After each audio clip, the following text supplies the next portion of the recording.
വിലാപങ്ങൾ 3:22 നാം മുടിഞ്ഞു പോകാതിരിക്കുന്നത് യഹോവയുടെ ദയയാകുന്നു, അവന്റെ കരുണ തീർന്നുപോയിട്ടില്ലല്ലോ എന്ന് എഴുതിയിരിക്കുന്നുവല്ലോ.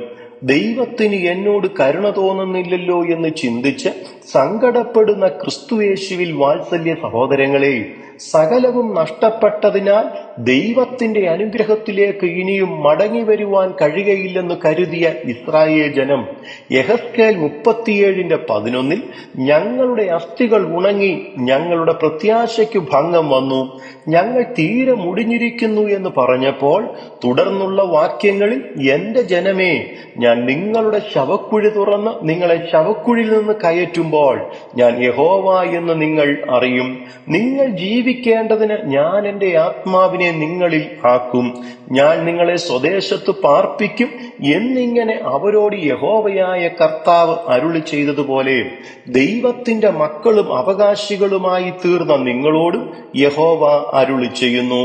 നിങ്ങൾ തീരെ മുടിഞ്ഞിരിക്കുന്നു എന്ന് നിങ്ങൾ പറയുന്നുണ്ടെങ്കിലും നിങ്ങളുടെ അവസ്ഥയ്ക്ക് മാറ്റം വരുത്തി ഇന്ന് നിങ്ങളെ പരിഹസിക്കുകയും നിന്ദിക്കുകയും ചെയ്യുന്നവരുടെ മുമ്പിൽ ദൈവം നിങ്ങളുടെ തല ഉയർത്തും. ഇയ്യോബ് 4:7 പറഞ്ഞിരിക്കുന്നത് പോലെ, ഓർത്തു നോക്കുക, നിർദോഷിയായി നശിച്ചവൻ ആർ?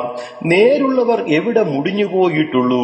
അതുകൊണ്ട് കഴിഞ്ഞ നാളുകളിൽ ദൈവത്തിന്റെ മുമ്പാകെ നേരോടും നിർദോഷിയായും ജീവിക്കുവാൻ സാധിക്കാതെ പരാജയങ്ങൾ വന്നിട്ടുണ്ടെങ്കിൽ അവയൊക്കെ ദൈവത്തോട് ഏറ്റുപറഞ്ഞ് യേശുക്രിസ്തുവിന്റെ രക്തത്താൽ ശുദ്ധീകരണം പ്രാപിക്കുകയും നാം മുടിഞ്ഞു പോകാതിരിക്കുന്നത് ദൈവത്തിന്റെ കൃപയെന്നോർത്ത് ദൈവത്തോട് നന്ദി പറയുകയും വേണം.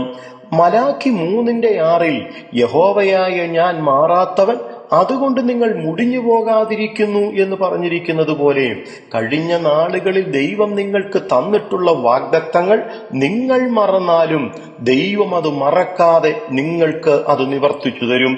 നമ്മളുടെ കർത്താവായ യേശുക്രിസ്തു ഇന്നും ജീവിച്ചിരിക്കുന്ന നല്ല കർത്താവായി നമുക്കുള്ളതിനാൽ യേശുവിനെ പൂർണ്ണമായി സ്നേഹിച്ചും അനുസരിച്ചും യേശുവിനോട് കൂടെ നമുക്ക് നടക്കാം.